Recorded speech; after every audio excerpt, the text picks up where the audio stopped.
Welcome to the Life's Best Medicine podcast, where we are finding hope and healing one episode at a time. No appointment needed, no rubber gloves, and no copay. Just a healthy dose of life lessons to help equip you for this wild journey we call life.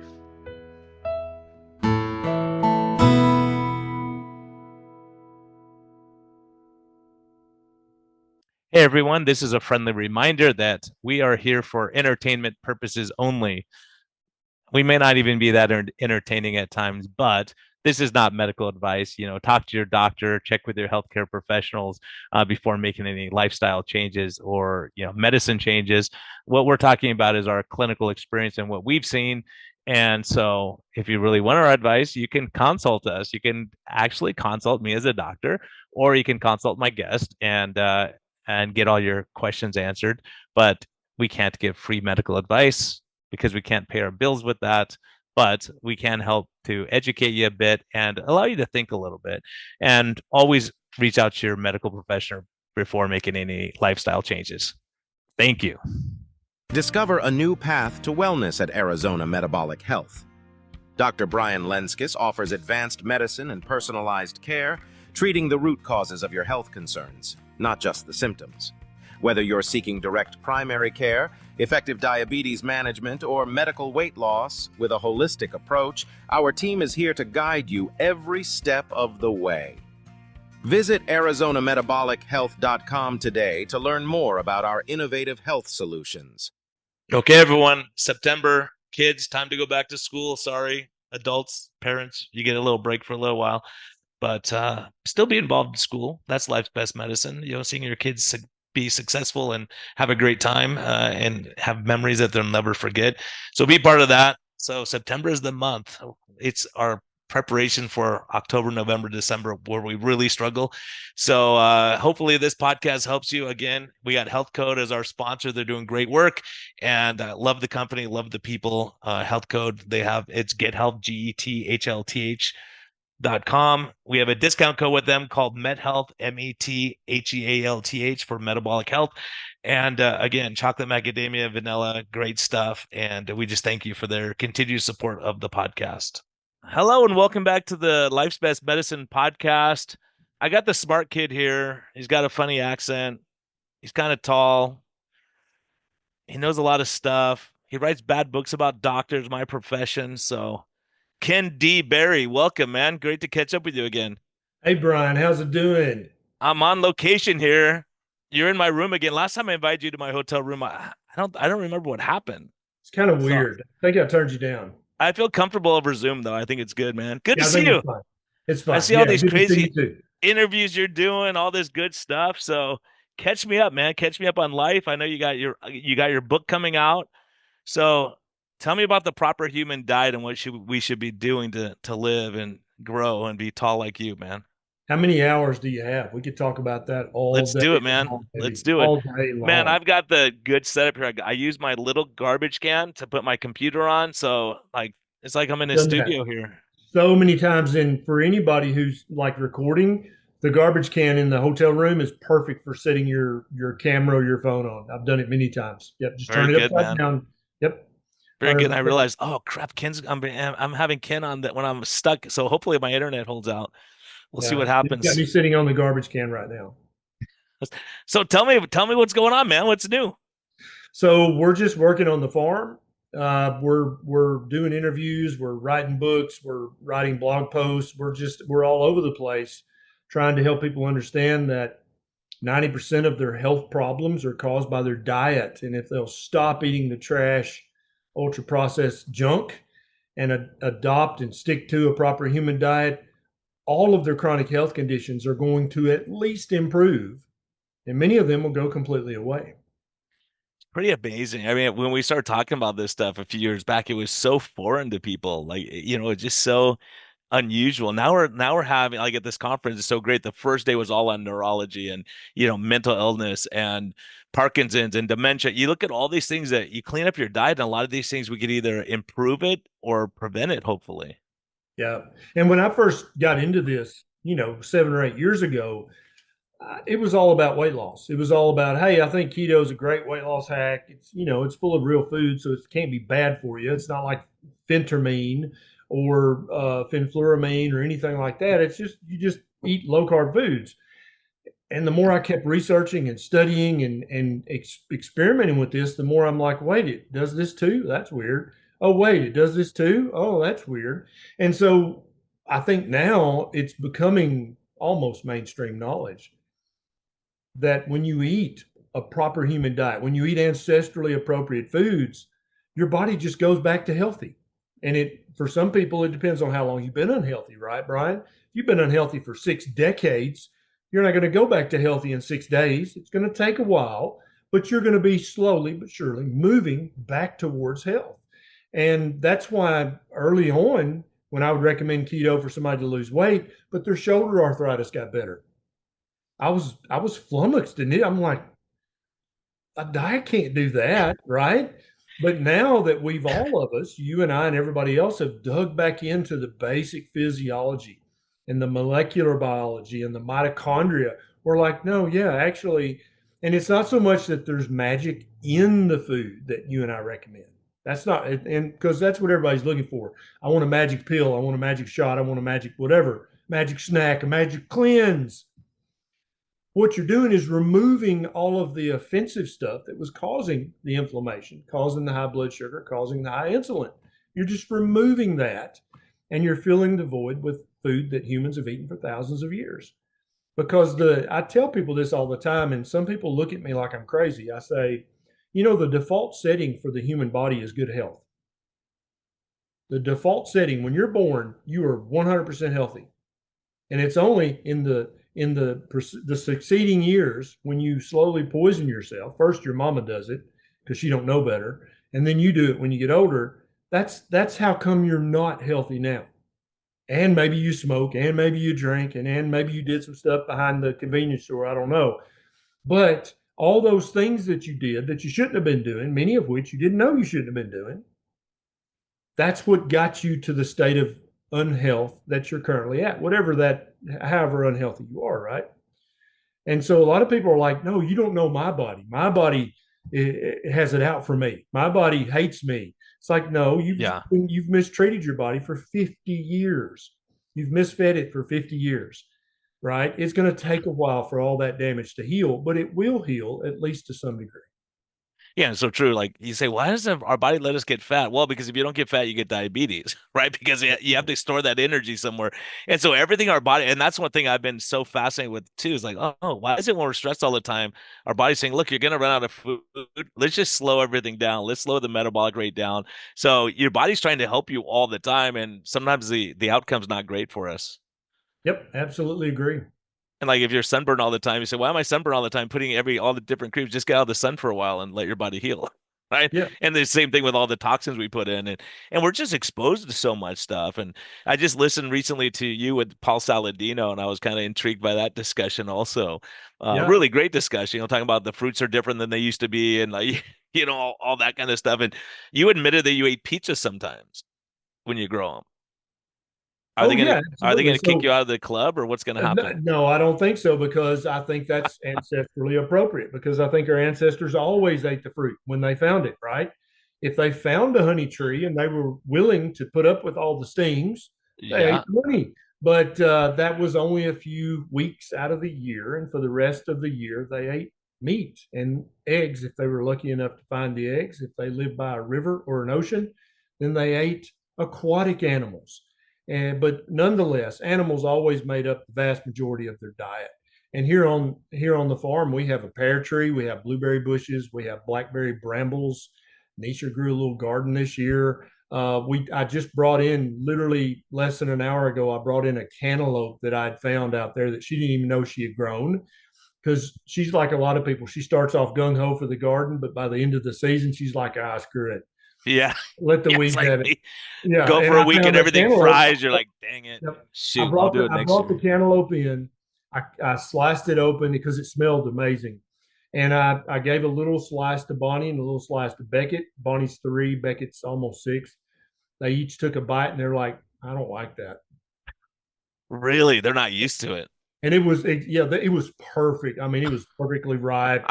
Anybody who loves cantaloupe would be like, "Oh my god, this is perfection." And they were both like, "I don't like that." Yeah, it's not funny. Yeah, it's like my kids that we had an orange tree in the backyard, and they're out buying these crappy dry oranges. I'm like, what is wrong with you? How about that? Go outside and pick us a couple oranges if you want them. You know, I mean, it's just, but it's kind of an interesting thing because sometimes when you go, I mean, I'd love to run this by you. I haven't really talked to any of my carnivore friends or about it too much. Troy won't listen to me when I talk about it on our podcast, but really interesting. I've had in my practice because I do mostly low carb keto and those are my patients. I had 8 patients get C. diff colitis that were strict carnivore.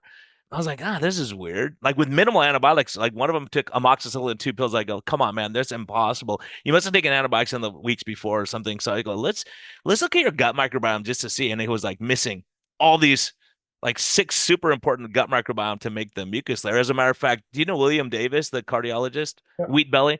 I was Yeah. interviewing him about 2 years ago, 3 years ago, and he goes, "Yeah, I'm concerned if you're really strict carnivore, this Akkermansia guy who it uses the starch in foods and sugar, converts it over to the mucus layer of the colon, short chain fatty acid. He goes, I'm concerned that you're going to see people like damage their gut lining. And so I started seeing all these guys with the gut lining. I go, it turns out that if they just add a little, like have peaches every once in a while, or add in a little something to appease those gods in your gut, that they improve dramatically. And that maybe I was thinking that's probably what Paul Saladino's doing when he goes, okay, I'm just gonna add. This guy, I mean, he's different than most of us, right? He's out surfing 3 hours a day, and he's not seeing patients. He's doing mostly social media stuff. You go, okay, uh, maybe he started getting his gut microbiome screwed up by not eating anything at all that had any fiber in it at all, and then just adding it back in. He felt better, and then he goes, "Okay, this is what I'm going to do." But for your Yeah. accountant sitting at their desk, they probably can't get away with the same thing that he's getting away with. Yeah, that's probably true. I haven't seen any signal at all in the carnivore community of people getting C. diff or any other kind of colonic infection at all. Uh, that's And that. it may be because they're not super strict. Like, these guys were super intense for like 2.5, 3 years without anything outside. Like they didn't even, you know, Yeah. have anything outside that. So I don't know. And like what you're talking about, what's interesting, I was like, well, okay, let me look at this. And I started doing research. And I was like, it's really interesting because butyrate, there's like 3 short chain fatty acids, right? With obesity, obese people generally don't make these short chain fatty acids very well. And they go, okay, if you add those in, they seem to do better. So carnivore diet, what it does is you take out all the processed crappy stuff. So people who I don't think it's causing the problem. I think they already had the problem. And then when they went carnivore, they felt great for a while. And then all of a sudden they go, I'm not feeling as great as I used to after, a year or two. And so, maybe just adding something in, it's like having peaches everyone, maybe having you know, strawberries, blueberries, whatever, asparagus or something here and there. But a lot of people have sensitivities, especially if they're not used to eating that. Maybe. So I just been intrigued by that, and I heard you talking, and I heard what Paul's saying, and obviously Sean Baker's doing fine, and you go, okay, it may be just an individual thing. And how many times have you been on antibiotics, and how stressful of a childhood did you have, and what are you doing? What are you drinking and smoking on the side type thing too? It may predispose you to some of these things. Yeah, true. So, anyways, any new labs that you're looking at with all your stuff here with your new labs that doctors don't tell you about or they don't know what to order? Yeah, so the new edition of Common Sense Labs is coming out. It's you can actually pre-order it now, and it's really just the basic labs, Brian. You know as well as I do that there's a set of about 20 labs that if you know which ones to check and you actually check them and act on them, that's pretty much all you need when it comes to metabolic health, right? There are many doctors out there that'll order 2 or 300 different labs as part of some kind of executive panel, Hmm. and 75% of those labs are completely worthless, right? But then there's this other small group of labs like fasting insulin and others that the average doctor doesn't even check. They don't even know to check it. And without that valuable information, we'll just talk about the fasting insulin. Hmm. So you can detect prediabetes 10 years before somebody develops type 2 diabetes, and even 5 years before their A1C elevates, if you just check a fasting insulin. right? And so a fasting insulin, a healthy one's going to be under 10 for sure, and maybe closer to 5. But you check somebody's fasting insulin, it's 30. They're hyperinsulinemic, which I think 10 years from now, that'll be part, that will get you an early diabetes diagnosis. I think that's the first step towards type 2 diabetes. Is first your insulin elevates, then your blood sugar, you can start seeing it elevated even when you're fasting. Then your A1C starts to elevate a little, but it's not 6.5 yet. And then you got type 2 diabetes. If every primary care doctor in America started checking fasting insulins on anybody that's overweight, obese, has high blood pressure, has a belly on them, they would catch so many people who had early diabetes, and they could start right then saying, hey, you got to cut out the carbs. You got to cut out all the simple carbs, added sugar crap, wheat, rice, oats, corn, all that ultra processed crap. They could prevent millions of cases of type 2 diabetes every year just Yeah, by stunning. checking It's stunning. We one. have 18 to 20 years of warning. Like you see it creeping up and up and up, and you go, oh, you're in trouble. Every year it's getting higher, and your pancreas can't keep up. And it's absolutely stunning to me that no one checks it. Very rare. I'll Yep. probably say 1 in 100 patients will have a fasting insulin ever checked. And it's only because they asked for it or demanded, or they went to Own Your Labs and got it on their own. It's Yep. incredible, especially when we see the data, and especially, what Ivor Cummins was showing years ago. Because I was, initially I'm like, ugh, you're saying LDL doesn't matter, but insulin's important. And he said, Brian, look, I go, you're an engineer. You're not going to be in front of the court like me, and no one understands the science. So I'm going to be paying money out, right? So he said, Brian, go back to your practice and look at everyone who's had a heart attack, stroke, multiple stents, bypass surgery, and check a fasting insulin. If it's normal, I'll never say a word about it again. And I Yep. called him. I'm like, oh my gosh. After I looked, every single one, there was no exception. I was like, that is pretty amazing. Yep. And I really would love if somebody out there, maybe you, would do a head to head study. Everybody that has had a heart attack, I want you, I know they always check a lipid panel in the ER, right? So we know what their LDL was. But if we could get emergency doctors when somebody comes in having an acute myocardial infarction, yeah, check a lipid panel, check everything else you want, but also check a fasting insulin. Mhm. Because you know, Brian, as well as I do, that about half of people having a heart attack, their LDL is normal. It's either normal or low for, I think it's over half of the people that have a heart attack. Yeah. Now, but I bet you Ivor's right. I bet you that if you did that study, 95% of the people having a heart attack, their fasting insulin is going to be high. And now, and so, but obviously, what are the statin makers going to do with that? They're not going to like that. Pfizer's and is not going to like that one little bit, because you're going to cut into their billions. And so I don't know if anybody will ever fund that study, but I would love to see a head to head check an LDL and check a fasting insulin on everybody that comes into the cardiac ER. And I would love to see that study. Well, Ken, actually, there's a study in the country of Colombia. That's the one that convinced me. Ivor shows it. And that for a year, they took everyone who had a heart attack and they looked at all these different markers. And when they looked at total cholesterol, it was a risk ratio of 1, means it made no difference. LDL, no difference. Hypertension, doubled the risk of heart attack. And Yep. then the fasting insulin was almost a 700% increased risk of heart attack. And you're like, oh my gosh. After that, how can no one say, let's check that? I mean, what you're Right. saying should be the standard, right? Like you should just look. Right. Uh, and then also I would say with even patients with diabetes, like or pre-diabetes, a lot of times you look at them and go, are they insulin resistant? Or a lot of our patients who are of Asian and Indian descent, they just don't make enough insulin. Their insulin's 1 or 2 and their A1C is super high. Yeah. And so yeah, every doctor needs to check a fasting insulin. Every patient needs to demand that anytime your doctor's checking blood work for your routine stuff, say, please add a fasting insulin. And if your doctor refuses, then you can go to ownyourlabs.com and do it yourself, because that is vital information with regards to your metabolic health. It's super important.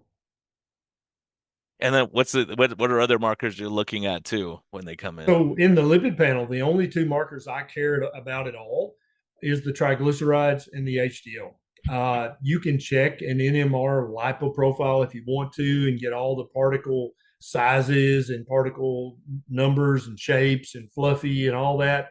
I still consider that to be experimental. I don't think that we have enough data to say yet yay or nay that that actually matters. I think the lean mass hyperresponders showed us very clearly that the LDL is not a marker of plaque progression, and that ApoB is not really a marker of plaque progression. There's also a new study out of Scandinavia. I'll find it and send you a link, that they started following, I don't forget, 20,000 people when they were about 60 years of age, right? And you know, the Scandinavians are great record keepers. They check everything and track everything. They followed these people for 40 years, Brian, checking all these markers on them until they either died or made it to 100. And so when they got a big cohort who had made it to 100, they said, okay, what are the markers that are most predictive of making it to 100? And which ones are the ones that really, if this is high, you ain't going to make it to 100? Well, guess what LDL did in that study? The higher people's LDL cholesterol and total cholesterol was, the more likely they were to live to be 100. Let me repeat that for the people who have cognitive dissonance and when it said, no, he said that you're more likely to die if total cholesterol and LDL. No, the people so they divided them up into quintiles, 5 different parts of the lowest LDL, lowest total cholesterol, next and next and next, and then the highest. The people with the lowest total cholesterol and LDL died the quickest. They died the soonest. None of them, virtually none of them, made it to be 100 years of age with low LDL, low total cholesterol. The one lab that was associated with, and of course it doesn't prove anything. It was a cohort, right? It was a prospective, but the lab that correlated with your odds of living to be 100 was high LDL and high total cholesterol. How can it? So, but it's dangerous. It'll kill you. But if it's high, you'll live to be 100. The disconnect is just unreal. And then we see a lot of diabetics who are dying of heart attacks and their LDL is totally normal in the low range, but you go, look, you have 100%. metabolic disease. And when they Yeah. look at the Women's Health Initiative, you go through one study after another after another. But, I just had a patient, she saw her cardiologist, she goes, does your doctor have a medical degree? Like he was like, this guy's crazy. I'm like, did you ask him about your triglycerides and your HDL and your insulin, your A1C and all these other things? And do you tell them that if you fast for 3 days that your LDL is going to double? Does that mean you need a statin every time you fast? Yeah. Right? It's a I'll tell you, marker. Brian, this is an interesting observation. This is something that it's made me face this. I've had to come face to face with this reality. The average doctor out there in practice lives in a bubble. They have to, okay? Because keto was super popular, still very popular, right? Millions and millions of people eating a ketogenic diet who know about A1C and fasting insulin and LDL. They know all that, statins. They've watched the videos. Now there's over 1 million people eating a carnivore diet, right, around the world. They know about fasting insulin. They know about that LDL is fugazi.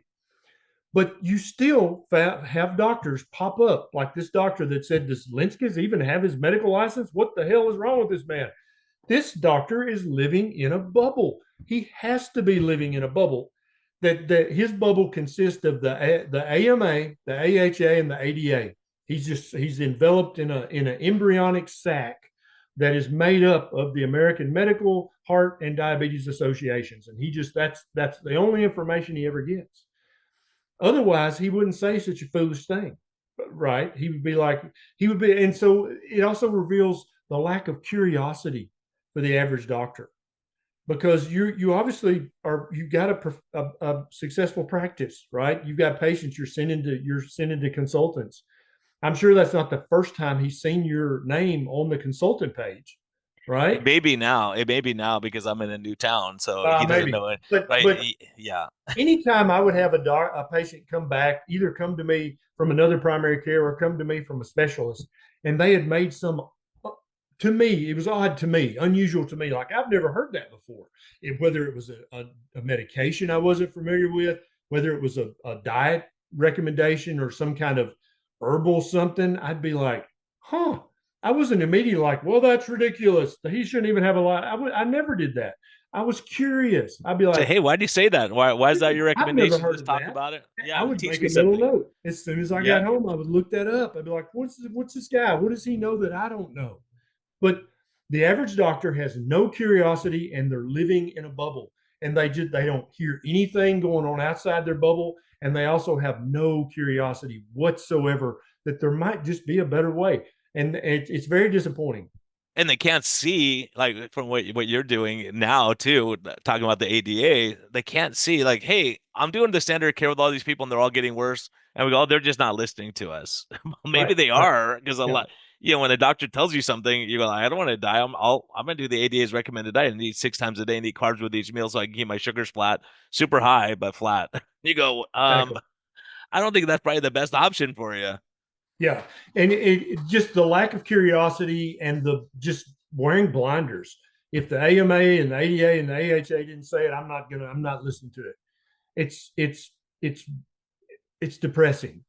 Can you imagine being that kind of doctor? No curiosity, don't want to learn anything new, just read the standard journals and then don't think about anything ever. If you see something that's outside of your scope of knowledge, just immediately dismissing it, and also secretly believing that every single one of your patients is non-compliant. They're not really following the ADA diet or the DASH diet that you told them. They're not doing that. They're laying on the couch eating ding dongs and honey buns. Do you imagine how? No wonder the rates of suicide in physicians is so high, because that sounds like a miserable existence. Yeah, well, that's the other situation we're in. Doctors have 12 minutes with a patient, the rush through.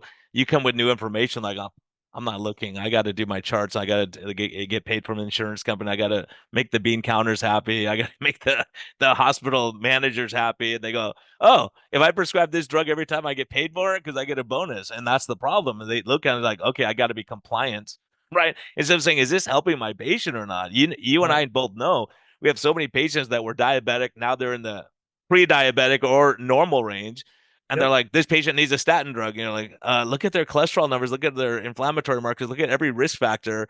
They don't need a they're because they think once a diabetic, you're always a diabetic. Whether you want to Yeah. call it reversal or remission, you go, okay, if you change your lifestyle, you do better.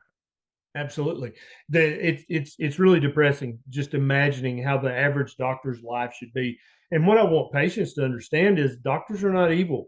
They're not mean. They are the entire practice of medicine has been captured by big pharma. It's literally they have captured the industry, just like pharmacy. Pharmacists. You can say the same thing about pharmacists. Back when I was a young boy, there were independently owned pharmacies all over. Every small town, you had Jones Pharmacy or Smith Drugs, right? Yeah.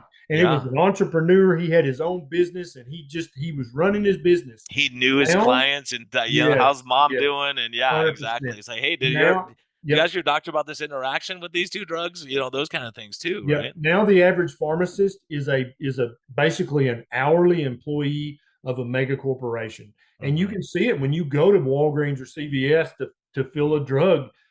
Does the pharmacist, do they look accomplished and so happy and they're just beaming with pride? No, they look like they've just been beat with a bullwhip, but and not given a lunch break that day. That's what they look like. And that's how the average doctor is these days.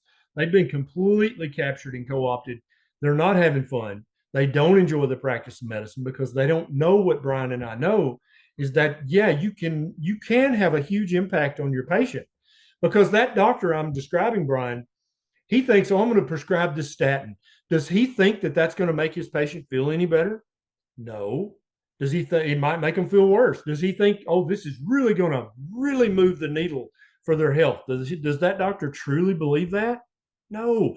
Doctors they're basically practicing what I call 1% medicine. Like, I'm going to give you this Zocor, and it's going to lower your risk of heart attack by 1%, probably going to make you feel 1% worse, not going to make you feel any better. It's 1% medicine, right? Whereas when Brian or I recommend, hey, you need to eat keto or carnivore, you're going to have an 80% improvement in your health, right? You're going to have a significant, noticeable improvement in how you feel, how your brain works, how your body works, how you just life is going to be better. That's fun as a doctor when you take somebody that's on death's door, literally, right? A1C 14, blood pressure 180 over 110, and Brian says, "That dude, step away from the donuts. You got to go keto, 100%." And then 6 months later, that patient is it's like they're a new person. It's like they're a butterfly that's come out of the cocoon. They've lost tons of weight. Their A1C is back to normal. They feel so much better. That's fun. But Well, now and that was imagine a that. and that was the thing too, Ken, is that we see not only that we're treating diabetes and all these people saying my mood's better, I'm happy, I'm laughing more, I'm getting along with my partner better, all this stuff. And you go, Tro and I talked about it, and we got attacked by the medical community for a week and a half, like saying you guys Yep, should have your license taken to say yep, food yep, has anything to do with mood. And you're like, well, now look at all these studies we have, one after another, metabolic mind, and all these studies that Chris Palmer's done with schizophrenia and bipolar and absolutely. depression. We're like, we're seeing Yep, that clinically. We know what we're seeing. We might not have done a randomized controlled trial, but we know what we're seeing. absolutely. And that reveals that bubble that the doctor's living in, because the average doctor, I don't know where they get this. I mean, you remember in anatomy and neuroanatomy class, the brain is clearly connected to the human body, right? You Yeah. remember? It's connected. There are blood vessels, there are arteries, there are veins, there are lymph vessels. It is part of the human body. But the average doctor, if you even imply that changing your diet might in any way be able to improve your mental health, you are a psycho kook. How? Why? Why is that so outlandish to say your brain is part of your body? It developed in the womb with the rest of your body. It lives on the same blood supply as the rest of your body, right? It gets the same electrical activity, but somehow if I say, hey, this diet will reverse your type 2 diabetes, well, I mean, that's way out of bounds, but that's not sacrilege. But if you say, hey, if you eat only meat or mostly meat, it will improve your mental health, that is sacrilege. You will be excommunicated from the medical community if you say that. And that's what you and Tro had to kind of put up with when you first said that out loud on Twitter, I think it was. I mean, every vegan cardiologist and neurologist and everybody came for y'all. But do you see what that reveals? Not about y'all. What But does they're that quiet reveal? now. I don't What hear does that anything from those reveal guys. about them, though, Brian? What does that reveal about them? That they think that the mind is magical? That they think that mental health and mental health disease is somehow completely disconnected from human physiology? Because first of all, that's not very sciencey, is it? To think that. That's not very scientific at all to think, oh no, what you eat, what your brain's literally built of what you eat, right? We know this. I mean, that's kind of proven fact. Uh, but yet your food has no impact on your mental health whatsoever. How can doctors even believe that with a straight face? It's beyond me. Well, it makes sense what you're saying with the Scandinavian study is like, okay, you have I mean, you have a ton of LDL cholesterol in your brain too, your Sure. immune system, all these things, hormones, testosterone, estrogen, you go, oh, if you're really low on those things, and it's amazing how we just look at this one little area, like there's looking at the heart, they don't go, I wonder what's going to do to the brain, the mood, enjoying life. And again, like you're saying, the brain being connected to the body, if you're angry and upset and frustrated and angry, all like, on Twitter, get waiting for everyone to trigger you. I mean, that doesn't help your body either. Your brain's telling your body things are wrong, and your body starts screwing up too. Absolutely true. Yeah, the feedback goes both ways. And it's funny that same doctor will understand if you say, I'm under a ton of stress and I'm having stomach pain. That makes sense, but it cannot go the other way. It cannot go body brain. Nothing you do for your body, good or bad, exercise can have no effect on mental health, right? What you eat can have no effect on mental health. But if you're under a ton of stress or you're worried or you're depressed, that can definitely affect your body. They get that, but it's only a one way street. It's a one-way signal, right? It only goes one way. They don't look at each other. How does that make any sense at all? That is not scientific in any way. It doesn't even make common sense. But yet they came for y'all, like y'all were saying, let's sprinkle, holy water on the devil. I don't even know how y'all triggered them so much. Well, anything that's outside because as doctors, we're rule followers. We just say, okay, this is what they say. They go, you're supposed to do a sliding scale insulin. We just do that and say, well, why are we doing that? Why are we giving them sugar and then we're giving them insulin to get rid of the sugar we're giving them? So once we don't give them the sugar, then we don't need this.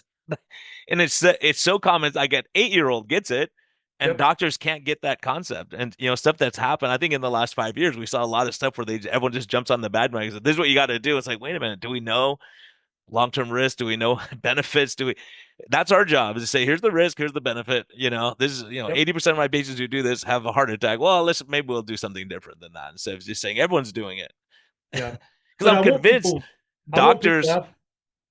Go Go ahead.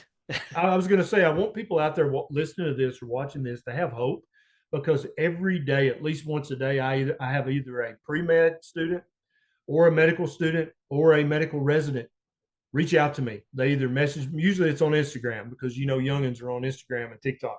They'll message me and be like, dude, I'm on the carnivore diet. I'm a second year medical student. I can't wait till I get out in practice so I can recommend the proper human diet to all my patients. Every day there's pre-med medical students and residents messaging me every day. I've had several medical students in their fourth year want to come to the woods of Tennessee and do a month rotation with me.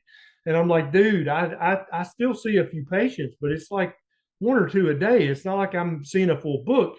All I'm doing is I'm doing social media medicine basically. And he's like, and the student's like, yeah, I know. I want to learn how to do that. And so I want everybody to have hope that the younger generation of medical students and training doctors in residency, they get it. Because just like Brian said, it's so simple, a kid can understand it. An 8-year-old is like, so if sugar makes your blood sugar go up and you have to give insulin, then if we didn't give them sugar, their blood sugar wouldn't go up. We wouldn't have to give them insulin. Yeah, an 8-year-old can go, ding, got it. So can medical students, so can residents, so can pre-med students. They still have that curious 8-year-old mind. And they're like, yeah, Yeah. I get it. And so the next generation of doctors they're going to understand this. Yeah, I mean, there's gonna be some that are like the critical thinkers, but there's so many that just memorize for the test, right? So I'm like, the stuff I'm gonna teach you, it's gonna be the wrong answer on the test, just so you know. I But always tell them that. one of my guys just recently, he trained with Ben Bickman at BYU. He did his undergrad there. And I'm like, oh yeah, it's gonna be fun. Come on in. And he was blown away. He said, just to see what Ben talked about, but to see it with patients, I'll go, tell me your story. And the patient tells me, oh yeah, I was on, 300 units of insulin a day. Now I'm off everything. And he's like, I've never seen that. And he's a resident in the second year at Mayo Clinic. He's like, this is crazy. I've never seen something like that. All these people are coming off their meds and like they're happy and they're joking. And my other one, all they're doing is saying, "Oh, you need this. You need. Oh, your blood pressure's high. Now you have heartburn. Now you have a headache." And they're just throwing all these drugs at everyone, and no one has the ability to take. Like you're saying, we're so risk adverse. We don't want to say, "Well, if I stop the blood pressure medicine and their blood pressure goes up and they have a stroke, that's my problem." Or if they have a heart attack and they're not on a statin drug, I'm going to be in trouble. And see, it's one of those things where they just especially when you look at like these doctors, I'm like, ask the doctor for all the evidence he has that a 23-year-old taking a statin drug is going to prevent that first heart attack, especially a female. We have zero studies showing that. None. There's no data, but they say that's what you extrapolate something from someone who has already had a heart attack and had risk Yep. factors clearly to have that heart attack.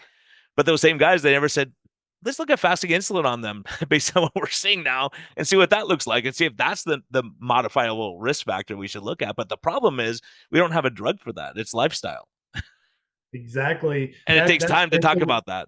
for that reason, Pfizer and Merck and Eli Lilly have no interest in that. So they're not going to promote that. So basically, no doctor's going to hear about it, because remember, they live in that bubble. There was a great example of this recently on Fox News. I don't know if you saw my interview on Fox News, I Brian. just heard about it yesterday. I Like, oh was yeah, talking Ken was about on. Like someone I just was told me talking that about yesterday. feeding babies. Yeah. Babies wean, their first foods being meat and eggs, right? Because meat and eggs are the most nutrient dense foods on the planet. So why not give a baby who's developing, literally growing as quickly as any human ever will? Why not give them the most nutrient dense food? And so Fox News had me on. And then later in the day, they had a rebuttal doctor. It's Dr. Siegel, who's an internal medicine doctor. So, first of all, he doesn't know a damn thing about babies, right? We're well aware. He does not. If you brought a baby to Dr. Siegel's clinic, And he would a be like, lot of get other that stuff baby that out from of what here. I've Do seen. not even sign them in, right? Yep. But yet he's going to say, and so here's what he said: meat is addictive. If you start feeding babies lots of meat when they're young, and he said it like 4 times, meat is addictive. Yes, I said it, addictive. You'll get them addicted to meat, and then they won't want their veggies and fruits later in life. Oh, we He's just froze blown for a away. I second. didn't. Hey, Jack, cut that out for a second. Like, hold on a second. I think we just had a bad connection for a second. Are you good now, Ken? Yeah, I'm good. All right. So he said that meat was addictive.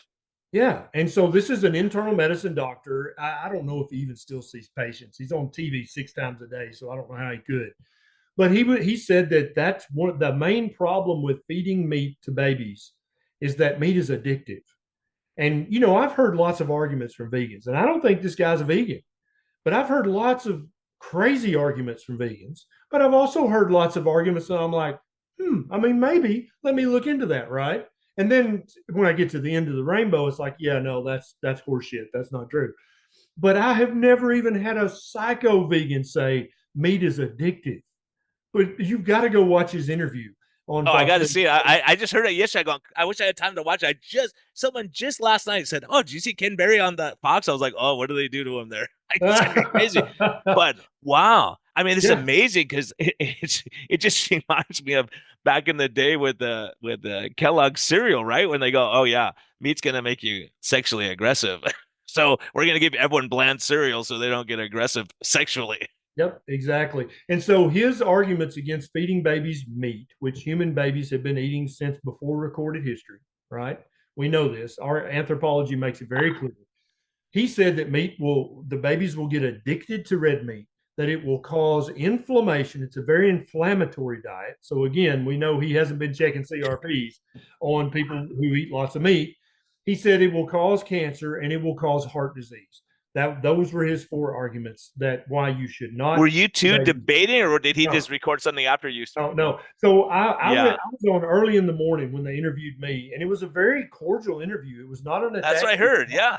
And then so I think that they got so much kickback from who probably the vegans in the C-suite who are basically middle management. They're like, we got to do something about this.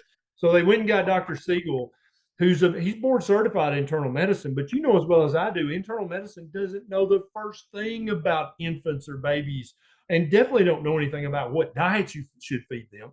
I'm family medicine. I've been seeing 1 day old babies since the very first day of my residency, right? I've been delivering babies since the first day of my residency. I'm not afraid of babies. I'm very familiar with babies. I've had 6 of my own, plus all the thousands of babies that I've taken care of over the years. And here they're going to get an internal medicine guy to say, I don't know anything about feeding a baby. It's Well, like, after Prof Noakes, man, I don't say nothing about babies, man. I stay I in do. my lane. Remember Noakes Why? when he said, "Yeah, high fat for kids," like, yeah, that's what breast milk is. And then, oh my gosh, they went nuts when they told him not to eat baby food, right? I mean, Yeah, he went through yeah. 5 years of trial for that. It's You like know what? insane. If they want to make me the U.S. version of Professor Noakes or the U.S. version of Dr. Fetke, come after me. Come at me. Let's go. I'm happy to fight the fight because what I'm saying is true. It's provably true. If you look at the anthropological research, it's provably true that in many cultures for many thousands of years, the very first solid food that a baby was ever given when they had a couple of little teeth and were ready to start eating solid food was meat. That it is inarguable. You can't argue it. It's just a fact. I'm sorry if it hurts your feelings, but it's a fact. And it evidently hurt Dr. Siegel's feelings. And I'm sorry about that, Dr. Siegel, if you're watching. Yeah, I don't think he's gonna watch me. I don't think he's gonna watch me. But it's very interesting to see, yeah, like that take. Where's your evidence? Like, where's the scientific evidence that meat is addictive ever? Have Like, you ever heard that? Ever? I Have you mean, ever heard that? as a matter of fact, Rob Sivers, who talked about it when I was debating him on episode 11, I think, or 13 of Low Carb MD, way back in the very beginning, we were talking about this addiction issue. And he goes, "Yeah, sugar's addictive." I'm like, "Well, people like it." And he goes, "No, it's addictive." And I go, "Okay, why do you say that?" And he goes, "Okay, if you go to an all-you-can-eat steakhouse and you eat all the steak you can, when you're full, you go, 'I'm full, I'm done.' And they bring another steak, you go, 'No, thanks, I don't want any, I'm done. Give it to someone else. Give me a doggy bag for tomorrow.'" And he goes, "But if they bring the same thing, but they bring you your favorite dessert, you go, 'Oh, okay.'" Then you start eating it because it's the addiction. So no one is gonna, that saying that. I mean, I'm shocked that he even said that with a straight face. Said it on open air, and it's recorded. He's got to be embarrassed now looking back at it. Surely one of his colleagues went to him and said, "Dr. Siegel, meat's not addictive, sir. Why would you say that on Fox News?" But he said it like 4 times, and he was very blatant. He didn't. It wasn't a slip of the tongue. So I want you, as soon as we're done, and you got to go watch my Oh interview. yeah, I'm You done. watch I'm his done. interview That's what I'm gonna because do. it's ridiculous. I don't I, even know. I'm sure they were kind of regretted having him on because it was just foolishness what he was talking. it is absolutely. Especially, you're right. He's not even a pediatrician, not even a family medicine Yeah. doc. At least find a pediatrician. Come on. Yeah, that's wild. But they're gonna say the same thing. They're Of going to say course. the same thing But I don't even think a pediatrician would say meat's addictive. I think it would say, oh, it might raise their cholesterol, it might raise their LDL, it might. and They make them might. live to 100. We can't have everyone living to 100 like Scandinavia did What would it do to Social Security if everybody lived to 100? Right? and stayed healthy. What about the darn French? The French paradox, they always call it. They eat butter and meat Yeah. and they live forever. And you go, and they smoke And and they drink and do smoke and everything they wrong. still live forever. Yeah. Yeah, Yeah, it's just 100%. it is crazy when you look at evidence. You go, oh, we went on the low fat diet and all this crap happened to all of us with Entenmann's cakes and all that. And they can't step back and go, yeah, I think we made a mistake. They still I can't. And it's incredible, right? it's maddening to think these are very intelligent people. You don't get accepted to medical school and make it through medical school unless you're very intelligent. Can we agree on that? Yeah, I mean, And all the and, work and you go through and all that. I mean, but you I have to think be you I think have you to get be intellectually lazy because you get so busy and you get into practice. Because I know I was in the standard model for 17 years, and then some guy comes in and loses 40 pounds. I'm like, "Ugh, I struggle with weight my entire life. What are you doing, man?" And he told me, he's like, "You're not gonna like it, but I'm doing this crazy fast diet." What I Google, I look at fasting. How can this be? If you fast on Tuesday, you must eat twice as much Wednesday. He goes, "No, I'm not hungry the next day." And then you look at insulin resistance. You go, "Oh, that's why."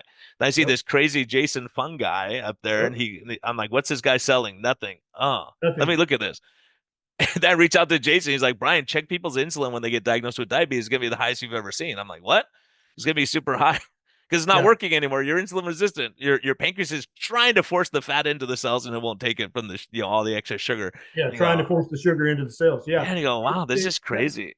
it's maddening to me. But trying to figure out what do these doctors think about during their downtime? I mean, is it just golf and making the Mercedes payment? Do you not ever think about nutrition and physiology and biochemistry anymore? You literally don't ever think about it. And I Well, I guess think they don't. what happened really, I think what happened, I know what happened to me for a while was, you hear Dr. Oz say, oh, white bark that he's selling. By the way, I'm selling it in the back room. But, white bark is going to make everyone lose weight. This next thing, and you hear all these things that are the next thing, and it never lasts me for a while. And so they're like, I'm not learning new stuff that's not going to, and then they thought it's still here 2 years later, 4 years, 5 years later. And they're like, wow, I wonder why. Well, go back and look at the history of medicine to see what we used to do before we had insulin. Right? Yep. Gary Taubes goes through the whole history of everything, and you go, "Wow, that's crazy how it happened." And then all of a sudden, you blackball anyone who has a different opinion than what the standard is, right? When you Yeah. have Youngkin, being blackballed for saying, "I think sugar's a problem," right? It's just amazing through the history of medicine, going back to Semmelweis, who said, "Hey, I think you should wash your hands because I'm seeing all these people whenever they don't wash their hands, all these people are dying." And they go, "This guy's a crazy person." How Yep. can you think of this thing? Little things on your fingers could cause people to die. That's crazy. Yeah, and Semmelweis is a great example that this has been happening for hundreds of years. Even before, and they didn't have a pharmaceutical industry back then, right, Brian? But Hmm. it's still happening. He had this revolutionary thought. We should probably wash our hands after we've had our hands in the body of a dead person before we go and deliver a baby. And that was his recommendation. What would the our hypothetical 8-year old, what would he say about that? Yep, sounds like a good idea. You should wash your hands if you've been playing in a dead body before you go deliver a baby. Yes, you should do that. But doctors were offended because doctors were gentlemen, and gentlemen would never carry germs. Plus, they didn't have germ theory back then. He didn't know why he was right. He just knew he was right. Yeah, he just knew what Like he was me. seeing. Yeah, That's kind what's of like crazy. me and Like, you early when we were recommending keto and it kept curing all these other things. And we were just recommending it for weight loss. And we're like, we were right, but we didn't know why. We just knew that it made your arthritis better. It made your mental health better. It made your fatty liver better. I don't know how it's working, but I've seen it so many times. It's doing that. did you It's see did you see that Tro just mentioned that study that there was a study that they put people on a low like that had fatty liver disease, low fat diet, ketogenic diet, or a super high fat, high calorie ketogenic diet, and the best group was the high fat, high, and you're like, how can that possibly be, right? I mean, it's just so mind blowing that I would have thought just a regular low calorie ketogenic diet would do better than anything. He goes, no, the high fat did better. the more I study the physiology and especially the archaeology and anthropology, the more I think that humans are lipivores. We love fat, and we all know that we love fat. We love the fat taste of it, unless it's been trained out of us, right? Unless we've been Mm. propagandized and taught to fear fat. Humans love it, and humans need a lot of fat, and it needs to be animal fat. And I'm sorry if that hurts people's feelings, But I predict over the next 5 to 10 years, that study that you're talking about, there's going to be more and more. And when it comes to mental health, when it comes to reversing everything from metabolic syndrome to fatty liver to type 2 diabetes, the higher the fat, the lower the carb, the better that patient population is going to do. I think the upper limit of how much animal fat you can eat before it causes problems is if you eat enough animal fat that the next bite of animal fat you kind of gag a little, like, oh, I don't want any more animal fat. That's when you should stop eating animal fat. That's when you've eaten too much. Is if it's literally about to make you gag, then you should stop eating animal fat. If you're like, yeah, I would like another bite of animal fat, you should eat it immediately. That's because it's addictive. Dr. Siegel just said it. It's addictive. That's right. It's like crack, man. That beef tallow and that bacon grease and the butter, they're addictive. But Just, somehow magically red meat is the most addictive of all. so Ken, what other labs do we look at? Let's talk about thyroid. How's that? Because that's Yeah. another one that So my endocrinologist partner would yell at me about because he goes, all you need is a TSH and that's it. I'm yep. like, but my So patient's feeling like crap. yeah.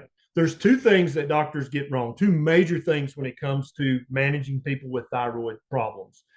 Number one, they completely discount the patient's symptoms, sometimes initially, but then very often after they have the patient on a thyroid replacement hormone, they never ask them again about their symptoms. That's completely backwards and completely wrong. The patient's symptoms are just as important as what their lab results are, if not more important in some circumstances, right?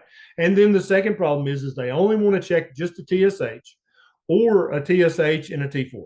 That's it. So they'll check a TSH with a reflex, right? And if the TSH is wonky, then it'll automatically do the T4. And they do that under the pretense of, oh, I'm trying to save money. Try who? The insurance company? You worried about Blue Cross Blue Shield or United? You afraid they're going to go broke? No, he's afraid he's going to get in trouble and get kicked off the panel. That's why he's doing that. In order to thoroughly evaluate a person with low thyroid symptoms or high thyroid symptoms or Hashimoto symptoms, is to check a TSH, a free T4, a free T3, a reverse T3, a TPO antibody, and a TG antibody. That's the full thyroid panel. Now, there's other labs you need to be checking along with that about other body systems, because the thyroid is the master gland.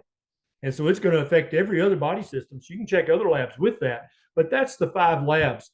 If you don't check all 5, somebody could have severe Hashimoto's thyroiditis and still have normal TSH. That's possible. Yeah. Absolutely possible, right? You can have severe reverse T3 problem caused by chronic inflammation and metabolic syndrome. And if you just check a TSH, you're blind to it. You don't know they have it. And so you've got now imagine you're back in that doctor's position again. You've got this patient's like, doc, I'm gaining weight. I have no energy. My hair's falling out. I literally just every single symptom. It's like they read Cecil's medicine or Harrison's medicine, and every single symptom they have it. But the doc's like, yeah, but your TSH is normal. So therefore, this is all in your head. Maybe you're depressed. Here's some Prozac. Maybe literally that happens every day. No, I'm not kidding. I know I'm laughing because I was just thinking about last year at this conference, the San Diego low carb. Uh, this patient was there and she said, Doc, do you do anything with thyroid? I go, yeah. She was what kind of things do you check? And I told her exactly what you said. And she started crying. She's like, would you manage me? She goes, I used to be on like T3 and they took it away and my endocrinologist won't give it to me. My primary won't give it to me because my TSH is normal. And I go, have they checked a free T3 on you? No. And I'm like, let's check it. It was 0.6 with a normal TSH. Her her T4 was super high. She wasn't converting over because she goes, half her eyebrows are gone. She's gained weight. She's like lethargic. We just give her a little replacement and she's like the happiest person on earth again. And you go, this is normal. crazy. How could you not say, listen, if you're feeling that crappy, let's look and see, like at least, right? Right, exactly. And the other place where doctors just drop the ball completely, and endocrinologists especially, is sex hormones, right? I think Tro just posted on Twitter the other day, or it was somebody, that the average testosterone level back in 1970, you just took 1,000 just normal dudes walking the street, checked their testosterone back in 1970. It's about 600 or 700. You take 1,000 guys off the street in America now, just random guys, look pretty healthy, check their testosterone. It's about 300 or 400. It's dropped by over half since 1970, right? And the average doctor still believes that if you manage your patient's testosterone, first of all, if you check their total testosterone, God forbid you actually check it. And now, as you also know this, that the insurance companies keep lowering what's normal. Because just a Yeah. few years back, if it was under 350, that was considered pathological. Now it's got to be under what, 250, isn't it? Mhm. And it keeps Well, not only that, Ken, look at the fasting insulin. They go, their doctor goes, why is he worried? Your insulin's normal. It's 25.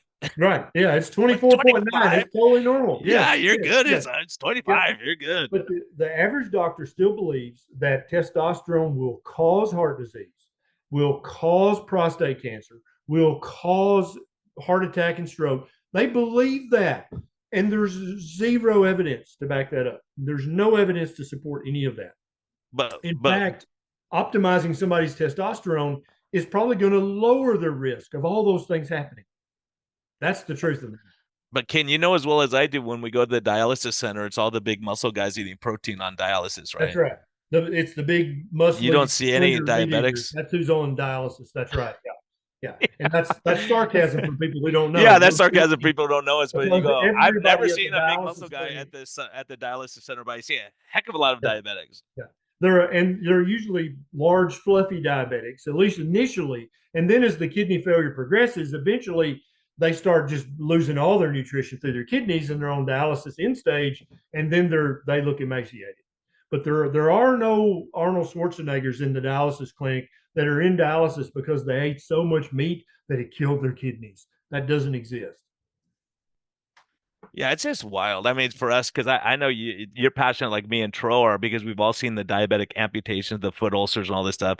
I don't see that anymore in my No, clinic, no, yeah, right? We don't exactly. see Like, that. yeah, yeah. The last time I had a diabetic, but he came to me, new patient, and this is probably 15 years ago, and he said, "I something's wrong with my foot," and his A1C was 11. I'd gotten his labs, and he took his shoe off, and I was like, "Oh man, dude." Yeah, yeah, it's bad. You He know, as can't a feel it. doctor, you look at a foot and you're like, that foot's gone. Nope. And so he wound up, they tried a midfoot amputation. They wound up having to take his foot and then they wound up having to go just below the knee. But I knew, but since any patient, I have not had a single patient that I have managed them, right, with a ketogenic or a carnivore diet. I have not had a single diabetic have to have an amputation in since that guy, and I didn't manage him. He just came to And me. that's why you're not suicidal and hate life, man. When you see people getting Exactly. better and you go, Right. let's talk about your grandkids now when you come to see Right. me. Right. I haven't had a It's single diabetic go blind. I haven't had a single diabetic wind up on dialysis because they have fixed their diet, which is the root cause of all type 2 diabetes. It's your diet. You don't have a metformin deficiency. It's your diet. Stop eating the sugar. Stop and you eating sprinkle holy water on them too, right? right. Of Right. course. Yeah, and the holy water is a proper human diet. And one version of a proper human diet is beef, butter, bacon, and eggs. Another version is lots of low carb vegetables with a little bit of meat. Right? It can be a vegetarian ketogenic diet. I'm not militant about this. Yeah, This we is all not agree. a Let's cut business out the plan. processed food and then we'll negotiate from there, right? If we could cut out the garbage stuff and Yeah, even now Kennedy's up there saying, "Look, I ate meat and some fermented stuff." Like, wow, he love looks like it. he's in I pretty love good it. shape to me. That's on the proper human diet spectrum, man. Lots of meat and fermented vegetables. Boom, you're PhD approved. Yeah, and butter can fill in some of that gap. Like I'm looking at short chain fatty acids, butter. That's your biggest source. So you go, wow, 100%. everyone's afraid of it. Yes, eat your butter. That's why it's on the shirt because it's a health food. Yeah, Okay, I mean, I talked to everything so on many this guys shirt is that, a health food. yeah, patients that you've helped along the way, Jason Fung. I don't hear them talk about Dr. Siegel. I never heard anyone say that. I've No, never and had he's anyone come on. to my office. Listen, Brian, he's on TV literally 6 times a day, and you've never heard his name because none of his patients are proclaiming his name from the rooftops because he hasn't saved anyone. All he's done is put people on more and more and more medicine until they just suffer and they're miserable. Then they die. That's the kind of patients that he's taking care of. Yeah. Yeah, and that's kind of, that's just the standard. And you go, okay, we just manage stuff till you die. And that's why we started Low Carb MD and this podcast, because we have docs like you. We have people from all around the world going, hey, I'm doing the same thing as working, and my patients are getting got worse. Right. Yep. So it's just an amazing thing. So I think you're right. I think a lot of these young docs are getting when they see it versus this when they can see both versions, they go, okay, I want this version. I'll pick door number Yep. A, not B, where everyone's a disaster their whole life.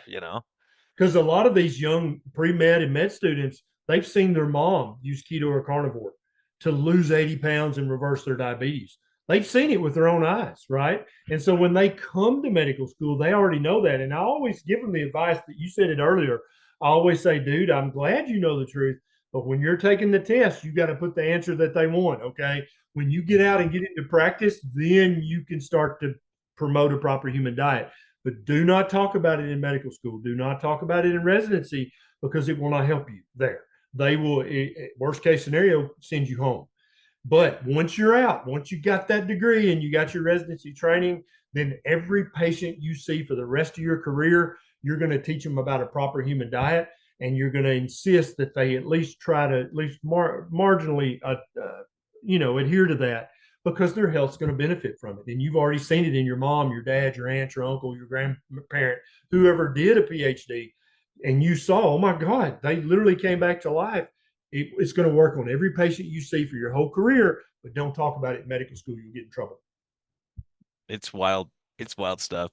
What other tests, man? I only got you for a couple more minutes. What other tests would you like? HSCRP, inflammatory Okay, markers? I'll tell you another test that it drives me insane. Doctors miss this all the time.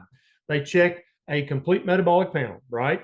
And the patients, and so one of the tests on a complete metabolic panel is calcium. And the patient's calcium is one tenth of a point high or 2/10 of a point high. And the doctor says it's bolded. It's right there. It's got a capital H right beside it. And the average doctor, you know exactly what they do, Brian. They're like, it's your calcium's a little high. It's probably not a big deal. We'll check it again next year and see, if it's still high. And so that person, 95% of the time, they have hyperparathyroidism. And the other 5% of the time, they have cancer, Mm-hmm. Mm-hmm. right? But Mm-hmm. that doctor, it literally is bolded and has a capital H, and the doc's like, yeah, I don't know. It's probably nothing. Immediately, everybody listening, if your calcium is even 1/10 of a point high, not a full point, 1/10 of a point high, immediately ask for an ionized calcium and an intact PTH because 95% chance you have hyperparathyroidism. Doctors miss it all the time. I have no idea why. I've seen it so many times. It's unbelievable how often I see high calcium. Like, did you get worked up? You've been smoking 3 packs a day for so long. Like, have you had this looked at your high calcium? Yeah, it's Yeah, scary. It is scary how many people, if that LDL was 1 point over, everything 100%. would be all hell 100%. breaks loose. But if Yep. that, and the other one too, like you mentioned, like triglycerides, so many people come in, they're on phenofibrates for high triglycerides all the time. And you go, Uh, why, why's your triglycerides and your HDL is 20 and no one cares about that? Well, your Nobody can. LDL is Yep. 92, so it's fine. Yeah. What I want to leave everybody listening to this, I want to leave you with this thought. Doctors, you listen carefully. Doctors are just dudes and chicks. Okay. They are not demigods. They are not some kind of special species. They're just dudes and chicks. They are susceptible to all of the guilty pleasures, all the pitfalls, all the temptations that you are listening to this. Okay. They're not special. They make mistakes every day. And the mistake that they make with you may cost you your life or cost you your health. Do not hesitate to get a second opinion. If you buy a copy of Common Sense Labs, we actually have in there, if your doctor says something stupid like, oh, your insurance won't even pay for that, or I wouldn't even know how to interpret that if I ordered a fasting insulin, we've got the ICD 10 codes in the book that'll get it paid for. So if your doctor's an idiot and says, oh, your insurance won't pay for that, say, yeah, doctor, right here on page 27, here's the ICD 10 codes that'll get it paid for. Okay, number one. If the doctor says, well, I wouldn't even know how to interpret a fasting insulin, I've never checked one. Okay, right here on page 18, it tells you what it means if it's high. Carry on, doctor. Check my fasting insulin. Work up my calcium that's a tenth of a point high. Focus on my triglycerides and my HDL and stop losing your mind if my LDL is high. Okay. Check a full thyroid panel and listen to my symptoms, my thyroid symptoms as a patient. Please try to be a better doctor. Doctors are just dudes and chicks. Do not blindly trust your health to them. There's a graveyard full of people who've already tried that. It doesn't work. You have to be your own advocate as a patient. You have to read books like Common Sense Labs. You have to listen to podcasts like Brian and Tro's. You have to think about this stuff because there's a good damn chance that your doctor ain't thinking nothing about except when's my tee time on the golf course. Man, you got it, man. And thinking, how am I going to get home in time? Because I got to deal with insurance companies for 3 hours, and I have some sympathy. I do, because I know how it is. Yep. But we were good enough to say, I'm not going to die like this. I think Ben Bickman saved my life, because I go, Ben, how do I live a long life? He goes, oh, Brian, it's easy. 5 things. Number one, don't work 17-hour days and be stressed all the time. I'm like, oh, what's number two? Get enough sleep. Get your 7, 8 hours at least. I was like, oh crap, I'm over 2, man. I don't like your rules. He goes, yeah, that's why doctors die before everyone else. Eat real food, don't smoke or drink to excess, exercise regularly. He goes, good luck. That's all you got. That's all you can do. And all those things are what you're talking about. It's the same common sense we've known. We go, no stress is a killer. We know, like, being bitter all the time, enjoy life, go work on the farm, grow cantaloupes, enjoy That's what I'm about to do. I'm about to go out and some move the sheep pears. to a new paddock right as soon as we get done. All right, man, I'll get you out of here. I got to ask you, what's life's best medicine for you, man, since this is that podcast, not the low carb MD easy one. What's Yeah. life's best medicine for Ken Berry? Where do you get your Life's best medicine bigger? for me is eating lots of fatty meat and eggs when I'm hungry, is playing with my kids, the little ones and the grown ones, is being out in nature, enjoying the blue of the sky and the green of the trees, and getting smarter every day, listening to an audible book or reading books, getting smarter, getting healthier, enjoying my family, and eating lots of meat and eggs. That's literally my life, and I love it. I wouldn't have it any other way. Man, you're the man. How do people track you down if they want to talk to you, consult, learn more, and get your book? We'll put links Well, to all that I stuff in think here. probably everybody knows I've got a YouTube channel and I've written some books. But what I want everybody to know, this is for the people who are trying to do keto or carnivore, trying to do low carb, but their spouse is not only not being helpful, but they're making your favorite cookies. They're not supporting you, right? They're not helping. They're like, hey, let's go out to this new donut shop I heard about.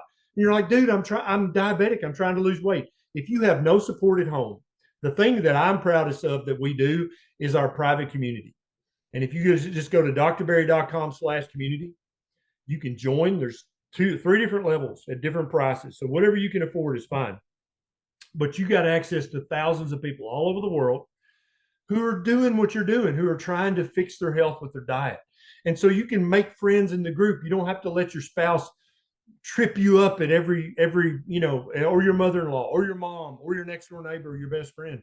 You've got friends inside the community. You've got 10 certified health coaches who can walk with you and help you. I'm live in there 4 times a week. I can answer your questions directly, and I can also, and I do this very often in the group, if somebody says my husband keeps doing this, I will say, okay, let him watch this part of the video. What's their name? It's Chuck. I'm like, hey Chuck, dude, your wife is trying to get healthy. She's a diabetic. She's trying to reverse her diabetes.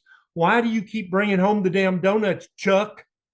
I literally do that. Awesome. Yeah, I will yell at your spouse for you inside of our private community. So that's the thing. Man, that's worth the money. Will you yell at my wife too, Ken? 100%. What's her name? I'll yell at her right when you play the sport. No, she's awesome, man. I don't have anything to yell at her about. I've met her. We got it good, man. You hit way out of your league. I know I did, man. That's why that's why I believe in God. They go, why do you believe in God? I go, do you see my wife? And they go, why does she believe in God? I'm like, I have no clue. I have no idea. Like, married to me, Brian, she's thanks stuck. for having me, my friend. Hey, man, thanks for coming. It's always a good time. Keep up the good work, man, and go tend to the farm. I will. Have a great day, guys. All right, Ken. Thanks, man. Bye-bye. Bye-bye.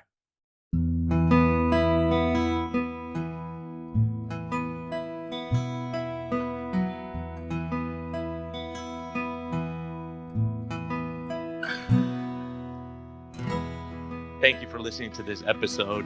We greatly appreciate your support. We would greatly appreciate a positive thumbs up on all of the platforms like iTunes and Spotify or wherever you're listening. And we just thank you for our Patreon supporters. We greatly appreciate your help in getting this message out. We think there's a lot of important information, and hopefully this helps you. Have a great day, and thank you for listening, and thank you for your support.